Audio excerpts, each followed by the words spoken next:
Assalamualaikum warahmatullahi wabarakatuh. Alhamdulillah wassalatu wassalam ala rasulillah wa ala alihi wa sahbihi wa mawalah. Jemaah rahimakumullah, pada hari ini kita mulai hadis baru.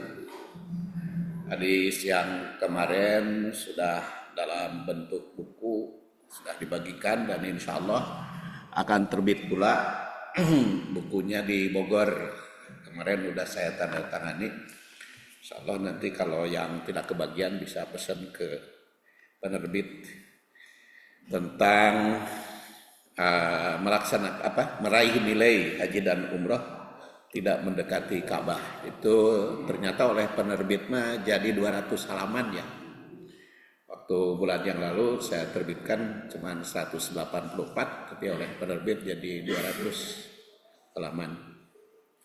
Dan sekarang kita akan mengkaji hadis tentang moderasi qiyamul lail dan saum dalam kehidupan sosial. Jadi bagaimana itu qiyamul lail dan saum, tapi ada kaitannya dengan kehidupan sosial. Akan kita bahas. Hadisnya adalah riwayat Al-Bukhari. Tentu mulai dari tamhid, latar belakangnya dalam kehidupan sosial keagamaan umat Islam, hubungan antar manusia atau dikenal dengan hablum minan nas berdasar Quran, itu menjadi salah satu pilar penting dalam membangun masyarakat yang harmonis, inklusif, dan berkeadaban. Konsep ini memiliki landasan kuat dalam ajaran Islam yang menekankan keseimbangan antara hubungan vertikal, hablum minallah, dan hubungan horizontal atau hablum minan nas. Dalam konteks ini, ibadah qiyamul lail dan saum tidak hanya berdimensi spiritual, tetapi juga memiliki implikasi sosial yang mendalam. Jadi walaupun ibadah qiyamul lail dengan saum itu sangat pribadi, tapi ternyata itu ada kaitan dengan kehidupan sosial. Namun demikian, pemahaman dan praktek ibadah di kalangan umat Islam itu seringkali terjebak dalam dikotomi ritual formalistik yang minim dampak sosial. Nah, dalam era kontemporer yang ditandai dengan kompleksitas interaksi sosial, pluralitas nilai, serta meningkatnya tensi sosial atas nama agama, kajian terhadap makna dan moderasi ibadah menjadi semakin urgen.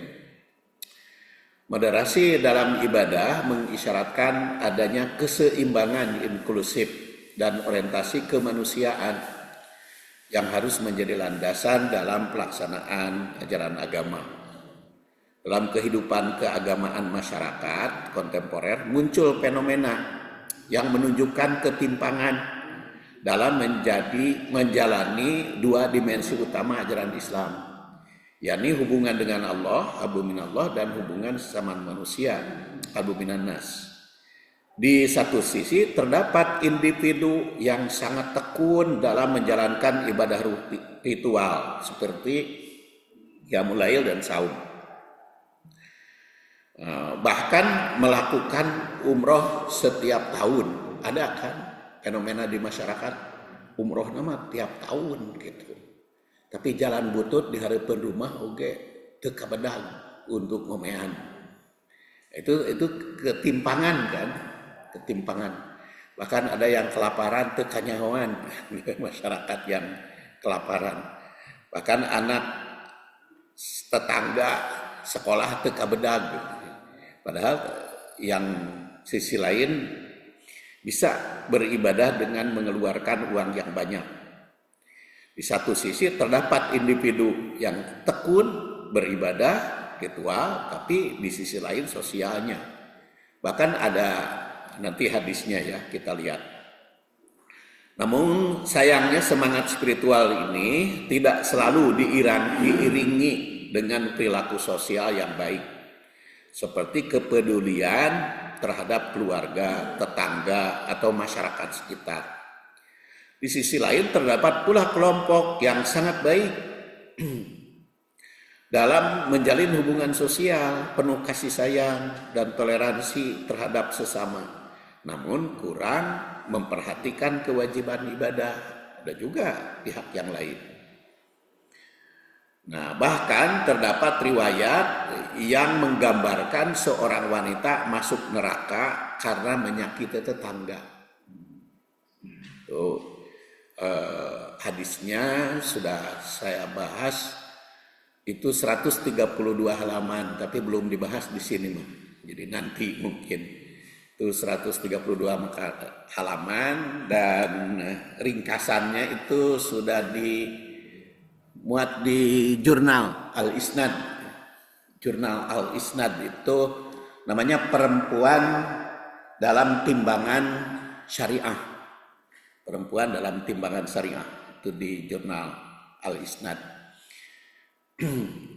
Kemudian oleh karena itu penelitian terhadap hadis tentang moderasi qiyamul lail dan saum itu menjadi penting untuk menjalin hubungan qiyamul lail dan kaitannya dengan hablum minan nas. Qiyamul lail dan saum kaitannya dengan hablum minan nas.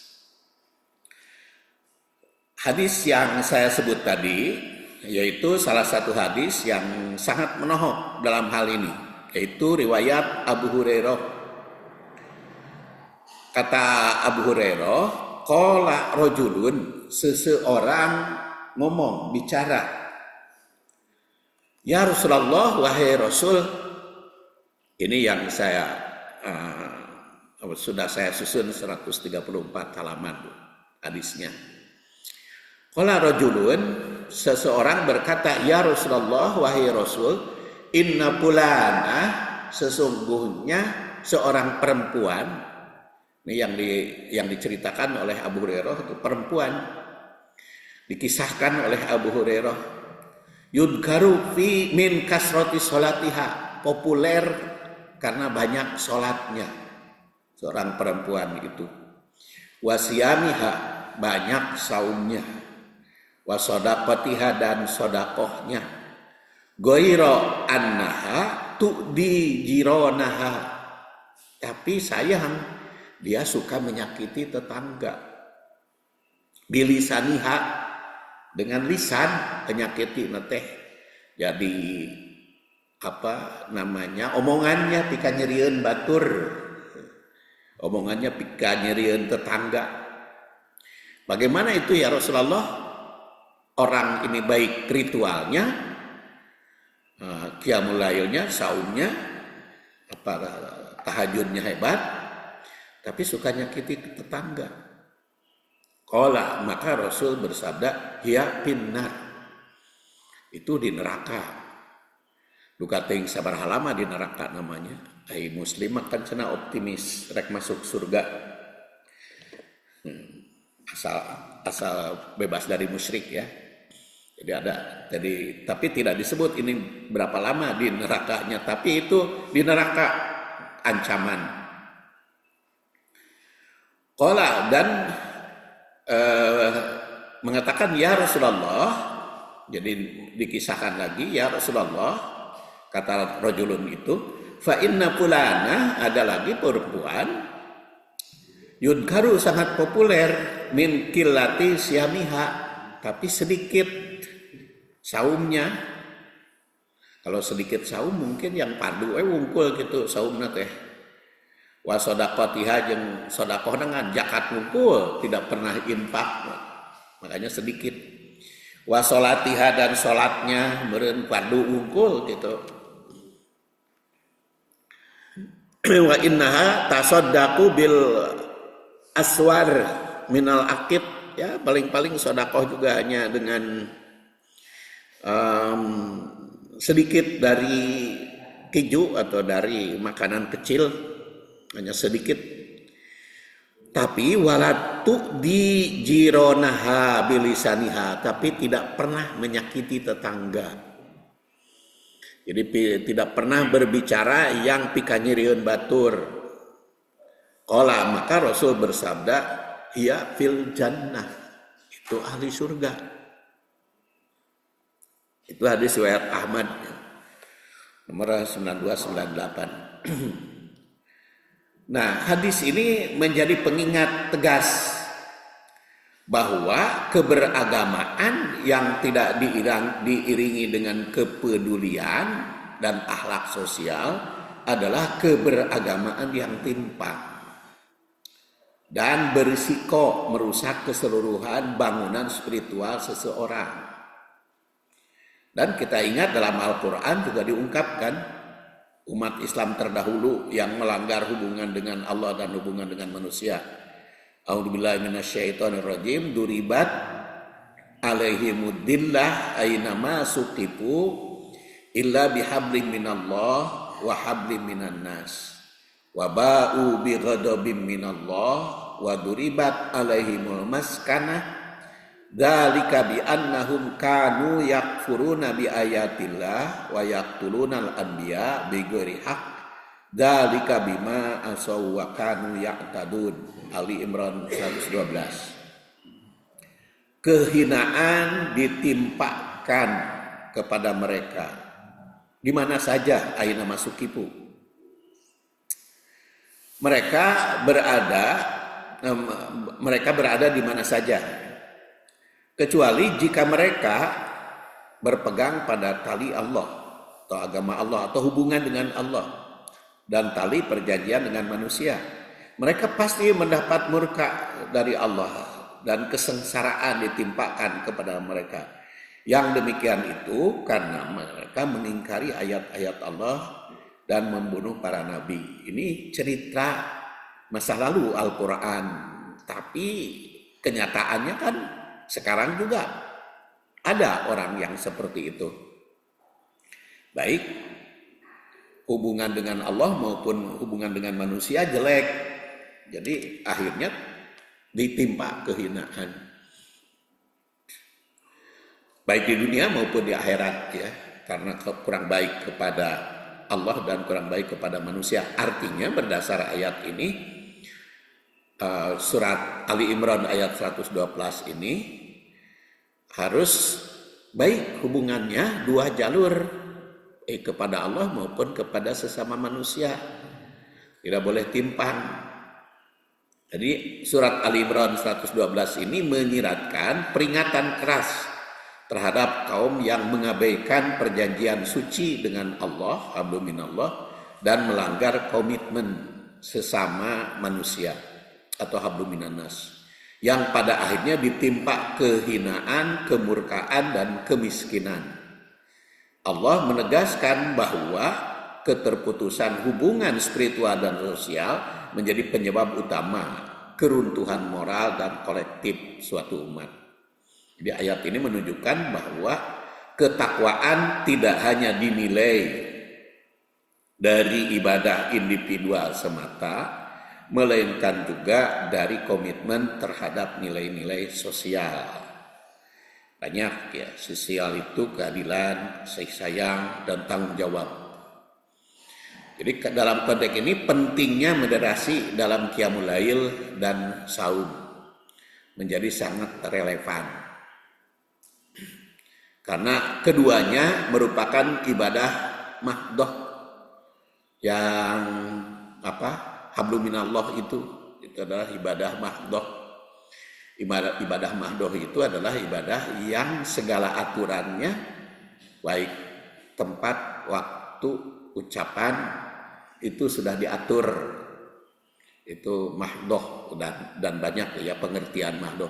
Walaupun istilah mahdoh bukan langsung dari Al-Quran dan dari hadis, bukan dari Al-Quran, bukan dari hadis istilah mahdoh, tapi kan itu para ulama, karena hampir seluruh madhab itu menggunakan istilah mahdoh dan goir mahdoh ya. Dan itu tafsirnya bisa kita lihat di dalam Al-Majmu', banyak karya An-Nawawi, atau kalau ulama kabeh dienakeun seperti Ibnu Taimiyah dan juga di Fiqhus Sunnah secara tidak langsung. Mahdoh, gair mahdoh. Jadi mahdoh itu yang berkaitan dengan ibadah ritual ta'abudi kepada Allah Subhanahu wa taala. Kadang-kadang tapi berbeda gitu ya mahdohnya. Ada juga yang menentukan mahdoh itu harus pakai niat dalam hati. Seperti bersuci ya. Kalau bersuci dari hadas kan harus pakai niat ya, dalam hati. Saya mau berwudu. Walaupun tidak diucapkan. Itu mahdoh.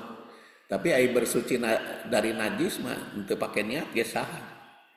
Ya kotoran langsung dicuci. Itu katanya. Tapi yang jelas ibadah mahdoh itu seringkali disalahpahami sebagai ritual yang terpisah dari ibadah sosial. Itu sering terjadi.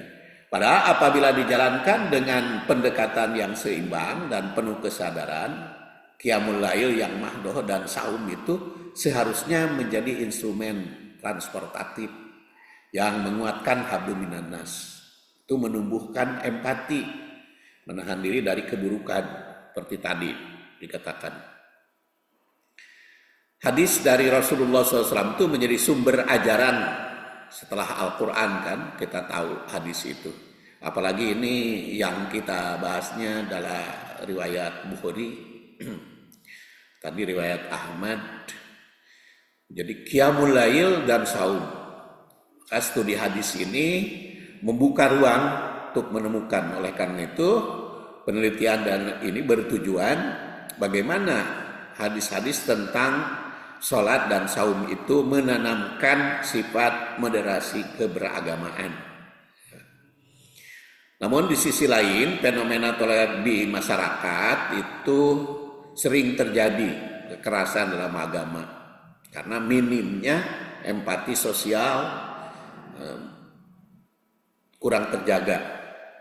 Dalam konteks ini penting untuk mengkaji ulang dimensi sosial dari qiyamul lail. Pemahaman yang moderat atau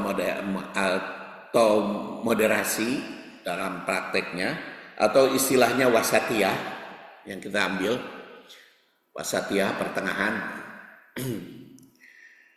atau tawazun seimbang. Ada istilahnya moderasi itu bisa wasatiyah, tawasud, bisa tawazun, bisa juga ta'adul. Itu yang kita gunakan.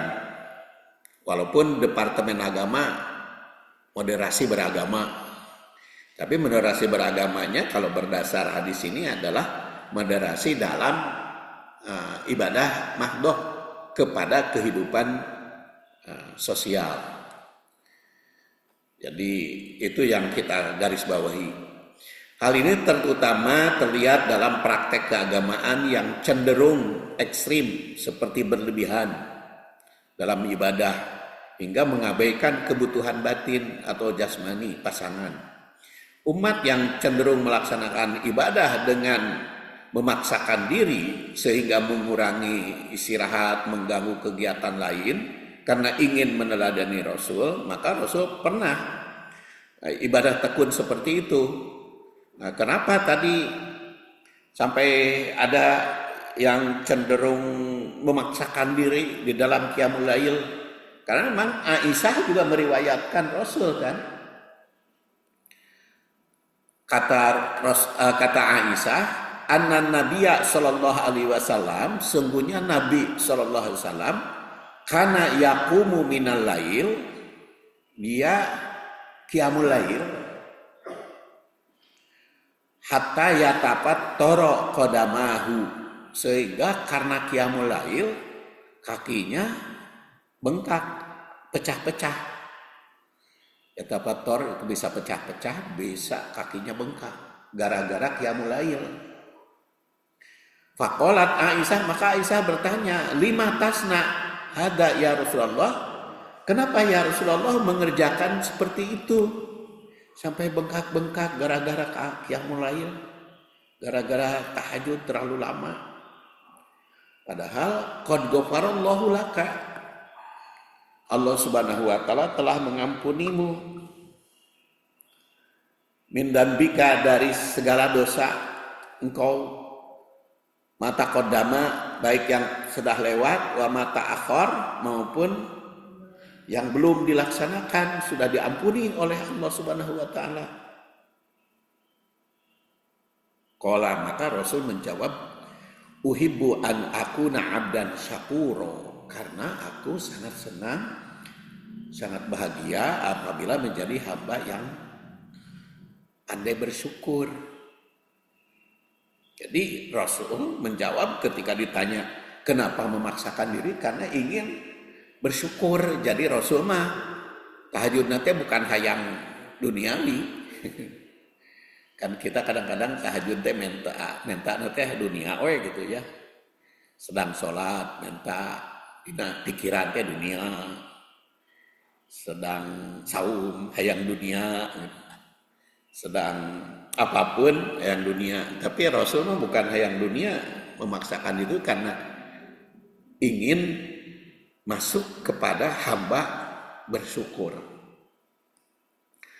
Falamma kasura lahmuhu, tapi ketika dagingnya banyak, dagingnya banyak teh gemuk ya, montok. Ketika montok, ya lintuh, sholat jalisan, Rasul itu duduk gitu, sholatnya. Faida aroda ayar ka'a, maka apabila dia mau ruku, koma berdiri lagi, pakoro'a, baca sumaroka'a, lalu ruku. Tapi di sini juga kan tersirat. Rasul itu ketika sehat, qiyamul lailnya sampai pecah-pecah, bengkak ya kakinya, saking maksakan diri. Tapi ketika gemuk mah berubah juga kan, sambil duduk. Jadi di sini juga ada sebetulnya ada perubahan, dan hadis ini diriwayatkan oleh Al-Bukhari.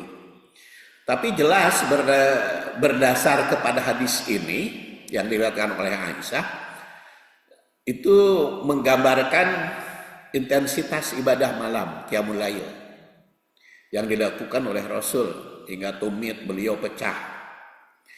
Meski telah diampuni dosa, baik yang telah lalu maupun yang akan datang. Nah, beliau tetap menjaga kedekatan spiritual pada Allah karena ingin bersyukur. Saat ditanya oleh Aisyah mengapa beliau melakukan hal begitu, kan jelas apalah uhibbu an akuna abdan syakura.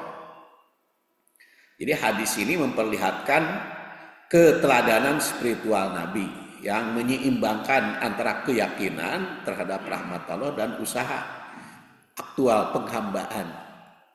Jadi walaupun sudah diampuni, tetap beliau lakukan seperti itu. Namun pada bagian akhir hadis disebutkan bahwa ketika fisik Rasul mulai berat, kasuro lahmuhu, kegemukan, beliau mulai sholat malam dengan duduk. Jadi kan tepi bengkakeun ari sholat malam sambil duduk mah. Tapi ketika usia menjelang tua, Rasul makan teu jadi tua kan, Rasul makan 63 tahun sudah wafat. Jadi sebetulnya Rasul itu masih muda kan meninggalnya. Kalau 63 makan masih muda. Saya aja 73 sekarang, makan kelihatan juga muda. Juga muda. Walaupun kata Pak Iding ya, sehat, ayo sekolot mah sehat panggil kumaha. Sekolot mah sehat geus kolot mah kan dikontrol we sebulan 3 kali kan dikontrol sebulan 3 kali, jadi obat teh jadi makanan sehari-hari. Jadi ingat kadang-kadang kepada Rasul, Rasul mah usiana 63 tahun, sekarang 73 ya. Jadi ulah dikeluhkeun teuing lamun rada gampang sakit.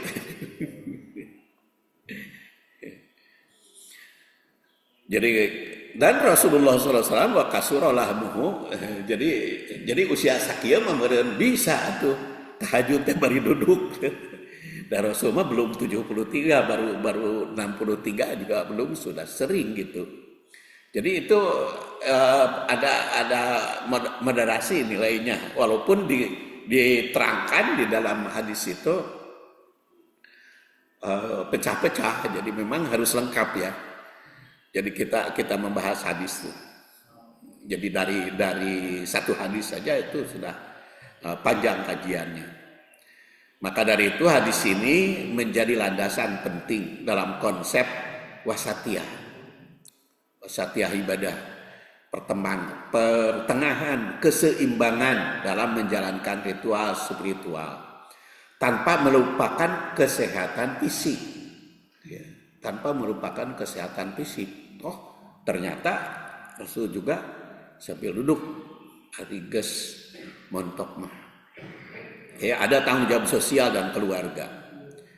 Sebaliknya, seseorang yang tidak mengambil pelajaran dari teladan Nabi ini bisa terjerumus pada praktek ibadah yang ekstrim, baik terlalu keras hingga menyakiti tubuh, atau terlalu longgar dengan meninggalkan ibadah sepenuhnya.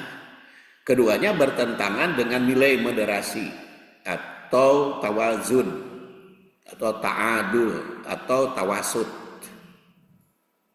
dalam segala aspek kehidupan, termasuk ibadah. Jadi takwil hadis tersebut itu bisa kita lihat di dalam tabel ini. Di sini ada kana yakumu minal lail. Jadi makna literasinya kan itu beliau bangun di malam hari, itu untuk sholat. Nah, tawilnya ini konsistensi ibadah malam sebagai bentuk penghambaan pada Allah. Nah, ini takwil yang moderasi. Tapi kalau takwil atau interpretasi yang non moderasi itu bisa memaknai ekstrim jika dilakukan harus terus menerus tanpa memperhatikan tubuh dan keluarga. Itu kan ada di kalangan umat yang memahami hadis itu. Karena Rasul yakumu minal lail itu dipahami oleh yang non moderasi, yang tidak tawasud, dilakukan terus menerus tanpa memperhatikan tubuh. Tapi kalau yang tawasud memperhatikan tubuh, buktinya ketika kemontokan sambil duduk. Kemudian kalimat hatta tapat tora kodamahu, hingga pecah-pecah kaki. Ini simbol ketekunan kan Rasul itu dan kesungguhan ibadah.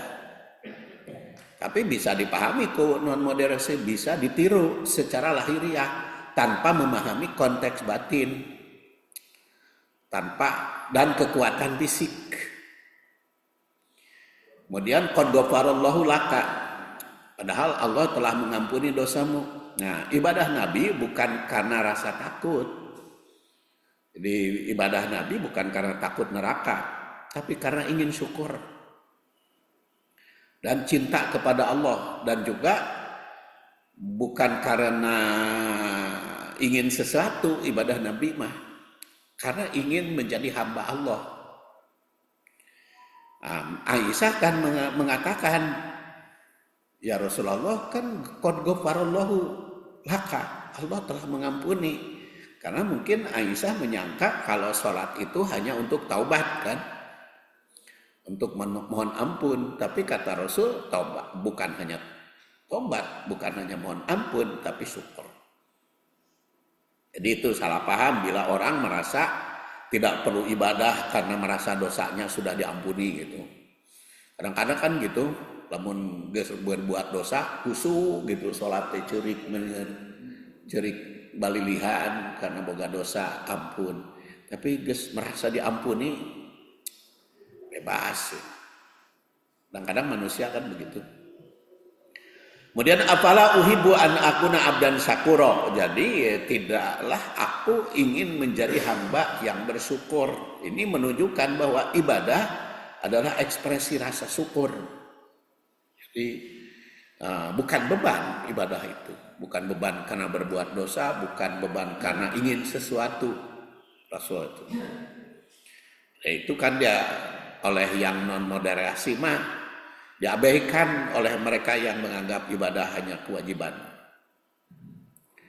Kemudian falamma kasura lahmuhu sholat jalisan. Ketika tubuh beliau memberat, banyak daging, beliau sholat sambil duduk. Jadi dipahami oleh interpretasi moderasi ini, ibadah itu disesuaikan dengan kondisi fisik tanpa mengurangi keikhlasan. Dengan demikian ada di situ pertimbangan kontemporer. Jadi ada pertimbangan kontemporer, jadi berubah situasi. Beda dengan yang non moderasi, tidak memperhatikan kesehatan tubuh dan tetap memaksakan. Ya. Sampai saum juga kan ada yang sampai memaksakan diri. Kemudian Pakoro'a summa roka'a, beliau tetap membaca Al-Quran panjang-panjang sambil ruku. Jadi kalau bukan memendekkan, ketika badan sudah montok juga, tapi caranya saja sambil duduk. Jadi ini juga berlaku kalau kita sedang sholat, ada imam nanti panjang gitu bacaannya. Ya itu kuat mah duduk saja. Nanti berdiri lagi untuk ruku kan. Ini kan sekarang itu suka ada kalau ngimam taraweh, komo taraweh panjang ting itu suka ditegur. Panjang-panjang ting cangkel. Kan suka ditegur. Jadi kalau berdasar hadis ini mah lamun ternyata dirasakan oleh bapak dan ibu imamnya panjang tingnya duduk heula gitu. Jadi duduk, kemudian lalu berdiri lagi. Itu bisa, ya. Bisa. Jadi itu sekilas dari hadis. Jadi pelajaran penting di sini mengandung pelajaran penting tentang kesungguhan spiritual yang dibingkai oleh nilai moderasi atau tawajun atau tawasud, menunjukkan semangat ibadah yang tinggi dilakukan oleh Rasul Shallallahu Alaihi Wasallam, namun tetap memberi ruang untuk fleksibilitas sesuai dengan kemampuan fisik. Makanya bagus itu rek saum kontrol. Ya kumaha ya fisik abdi rek saum. Tanya ke dokter. Tapi nanti ya pertimbangan itu boleh. Maka dalam konteks kontemporer hadis ini mengajarkan bahwa ibadah mahdhah seperti qiyamul lail dan saum tidak boleh mengabaikan kesehatan. Itu secara tersirat kan begitu, secara mafhum. Tidak boleh mengganggu, mengabaikan kesehatan keluarga, kewajiban sosial. Sekaligus memberi peringatan agar tidak berlebihan hingga menyiksa diri. Atau sebaliknya meremehkan keseimbangan. Utamanya kenapa di sini disebut di dalam hadis ini qiyamul lail dan saum, karena itu kan berkaitan dengan fisik. Qiyamul lail kan berkaitan dengan ngurus badan, urusan tidur kan, bukan berarti tahajudnya ditinggalkan, tapi banyak ai tahajud teu kuat, ai nonton sepak bola kuat kan. namanya kan gitu. Jadi hari nonton sepak bola mah kuat. Sampai di luar juga kan teu asup angin. Nobar itu teu asup angin. Jadi kalau di kampung abdi mah di Riung Bandung kan ada yang hobi sepak bola. Jadi kalau ada sepak bola itu rame gitu. Satu gang itu nonton bareng. Jadi kararuat gitu. Jadi itu pertimbangan. Tapi hadis ini wajar bila dipahami oleh umat bahwa ibadah itu mesti dilaksanakan secara rajin, tekun. Walau menimbulkan kesakitan seperti bengkak atau ada pecah kaki. Sahabat pun ada yang tertarik untuk ibadah semaksimal mungkin. Ya antara lain Abdullah bin Amr bin As. Ini yang akan kita kaji hadisnya dari Abdullah bin Amr bin As. Merupakan salah satu sahabat yang berusaha beribadah semaksimal mungkin. Abdullah bin Amr bin As itu telah menikah atas jasa orang tua. Itu dinikahkan Abdullah bin Amr bin As kan untuk daek nikah wae Abdullah bin Amr bin As jadi we direremokeun ku ayahnya yaitu Amr bin As. Kita tahu kan Amr bin As mah orang politikus. Pernah jadi panglima perang zaman Umar bin Khattab kan. Terus gubernur di Mesir. Terus apalagi Amru. Ya, urusan perdamaian dengan Abu Musa al-As'ari kan. Politikus itu, Amr bin As itu. Sementara putranya Abdullah itu tukang ibadah. Baik sekali. Gitu Rasul itu. Dan karena perbedaan memahami pribadi Rasul antara bapak jeung anak. Jadi Amr bin As itu mengadu kepada Rasul. Ya Rasulullah, ieu pun anak muncul bahasa urang mah. Ibadah nanti emang hebat gitu. Padahal eta pamajikanna nu geulis ku abdi dikawinkeun terabaikan gitu. Nah ini kita lihat hadisnya. Haddatsana Muhammad bin Muqatil Abdullah bin Amr bin As qala li. Jadi ketika ayahnya Amr bin As itu mengadu kepada Rasul tentang ibadah putranya, maka Rasul memanggil Abdullah bin Amr bin As, putra Amr bin As itu. Maka kata Amr bin As, qala li Rasul sallallahu alaihi wasallam bersabda kepadaku, "Ya Abdullah, wahai hamba Allah, alam ukhbar annaka tasumun nahar wa taqumul lail." Apakah aku mendapat berita nyata ti bapana teh annaka tasumun nahar, engkau suka saum di siang hari, wa taqumul lail dan qiyamul lail, tahajud. Fakultu, kata Amr bin As, bala ya Rasulullah.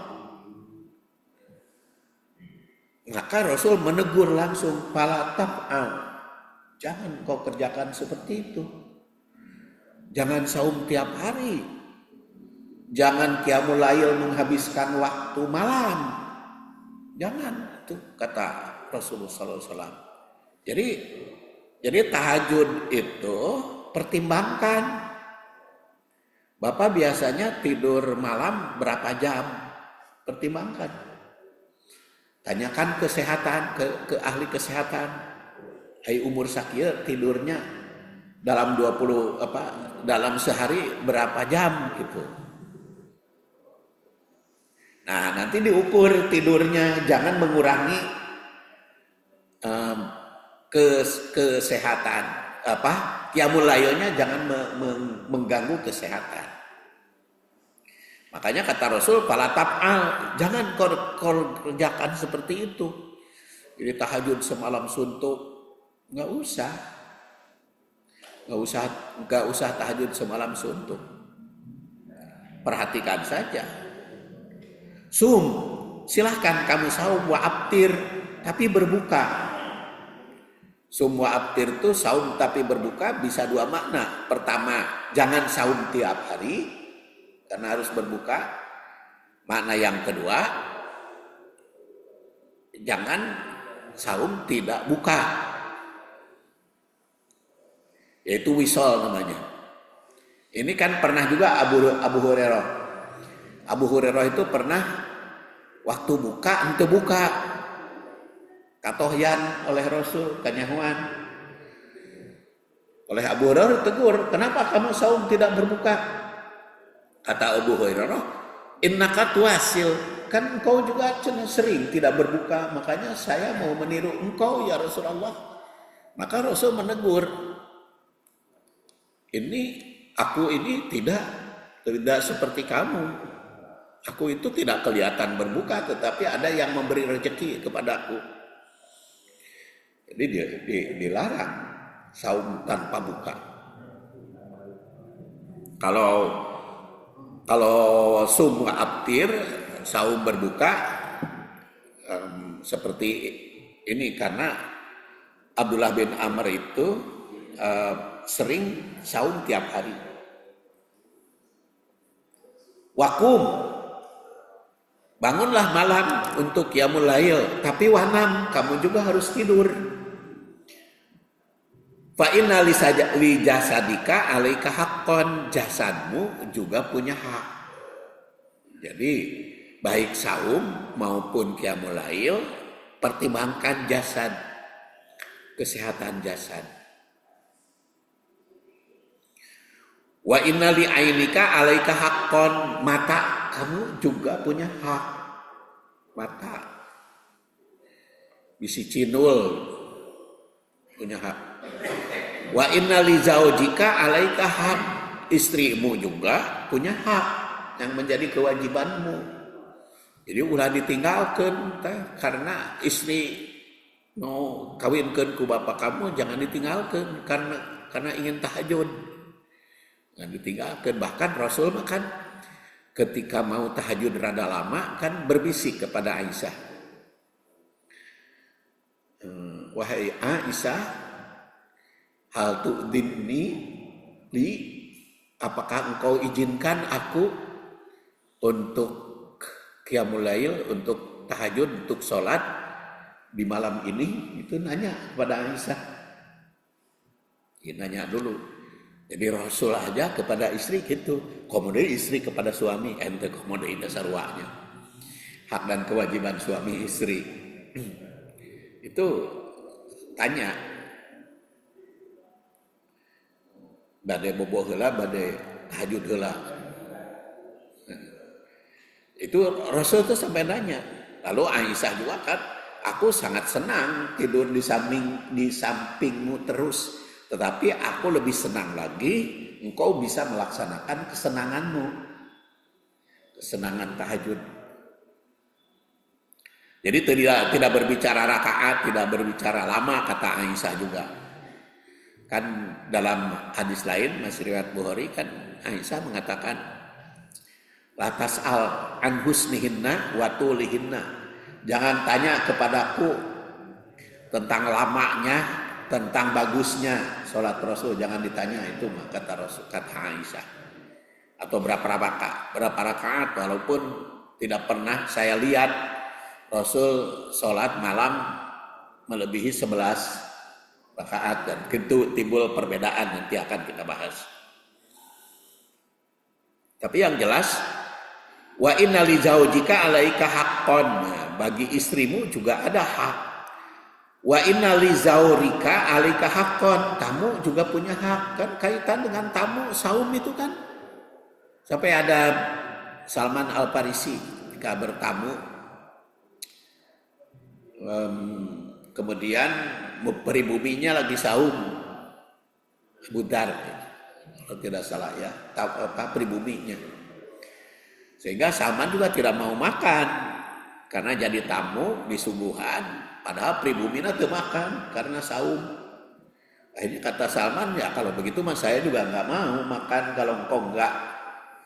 Akhirnya kan berbuka itu. Karena lizaurika alaika haqqan. Maka wa inna bihasbika cukuplah antasuma kulla syahr salasata ayam. Kalau mau meraih nilai tiap hari ya cukuplah 3 hari saja 1 bulan. Ini kan berbicara saum sunat ya. Fa inna laka bikulli hasanatin asyara amsalihah, karena satu kebaikan kan 10 kali lipat. Jadi lamun 3 hari 1 bulan berarti sama dengan 1 bulan. Fa inna dalika siyamud dahri. Uli wasadatu, tapi Abdullah bin Amr bin As itu kan orang rajin, jadi saya minta tambahan ibadahnya. Pasudida, maka diberikan alaya. Qultu ya Rasulullah inni ajidu quwwah.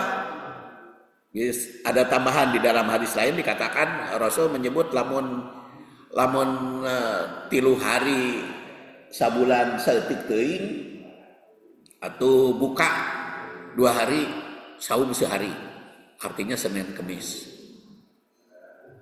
Pasudida itu juga di dalam hadis lain tentang Quran. Jadi pertama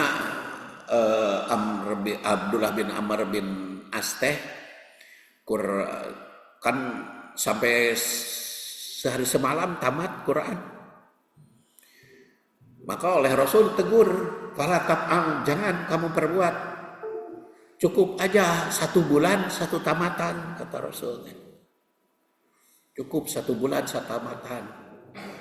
Tapi beliau itu mah tuh mampu kene lebih, maka oleh Rasul dikatakan 20 hari sampai 15 hari sampai seminggu. Sok silahkan seminggu, kata Rasul teh. Tapi ketika Abdullah bin Amr bin As 1 minggu masih kuat lebih, kata Rasul jangan. Jadi moderasinya kalau kalau maksimal seminggu setamatan. Kalau pertengahannya sebulan tawasudnya gitu. Ya seperti ini juga qiyamul lail. Jadi tawasudnya atau moderasinya ya sesuai dengan kemampuan mata dan jasad masing-masing. Maka kata Rasulullah ketika ingin maksimal, Abdullah bin Amr bin As, fasum siyama Nabiullah Daud. Saumlah seperti Nabi Daud.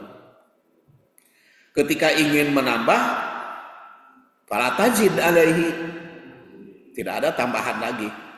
Wa makana siyamu Nabi Daud alaihissalam, karena itu nisfud dahri. Tapi pakana Abdullah, ketika dilanjut usia, wafatnya tahun 68 ya. Ya laitani qabiltu rukhsatan Nabi. Dia mengatakan, "Nah, tuh baheula teh saya teu ngambil rukhsah aja dari Rasul." Karena geus kolot mah beda, jadi ripuh kan. Jadi itulah dalam hadis ini adanya tawasud atau moderasi atau keseimbangan atau ta'adul salat dan qiyamul lail. Dalam mengkaji hadis ini maka diperlukan bahasan dalam hadis tadi. 1, keharusan moderasi. 2, bab qiyamul lail harus kita bahas. 3, saum tatawwu. 4, tanggung jawab diri kepada kesehatan karena tadi li jasadika haqqan. 5, hak dan tanggung jawab suami istri karena li zaujika haqqan. 6, tanggung jawab terhadap tamu karena li zaurika. Dan 7, tanggung jawab sosial dalam kehidupan sehari-hari. Jadi ini sebagai mukadimah. Jadi hadis ini nanti akan kita bahas dalam 7 bab, 7 poin atau 7 macam kaitannya. Itulah Bapak mudah-mudahan ada manfaatnya bahasan hadis ini. Ini hanya sebagai mukadimah saja. Saya kira cukup kita akhiri dengan, atau ada komentar dulu?